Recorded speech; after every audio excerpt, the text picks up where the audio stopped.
This is the Lone Crater YouTube. We hope this video helps. You start by positioning the Midea Air Cooler on a level surface with 10-20 cm clearance so airflow is unobstructed. Once placed, open the water tank and fill to the max line, adding ice speed's initial cooling because colder water lowers outlet air temperature. Then plug into a grounded outlet and set the fan to low to prime the pump. This prevents motor strain. As the pump circulates water through the cooling pads, you will hear a gentle hum. That means the system is working. Once the pump is primed, switch to cool mode and choose a fan speed between 1 and 3 depending on how quickly you want temperature change. Make sure to engage the louver swing for even distribution. Directing airflow slightly upward helps circulate cooled air across the room rather than blasting the floor. Keep an eye on the water level. Evaporation rate varies.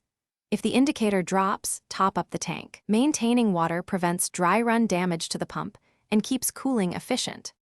To finish, turn the unit off and, if you won't use it for more than 12 hours, empty the tank to avoid odors and bacteria growth.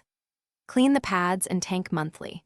Replace pads if they become rigid or show mold because clogged pads reduce efficiency.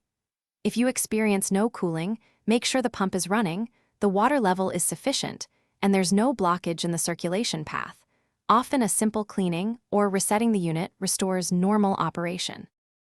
Thanks for watching. Consider subscribing if we helped you.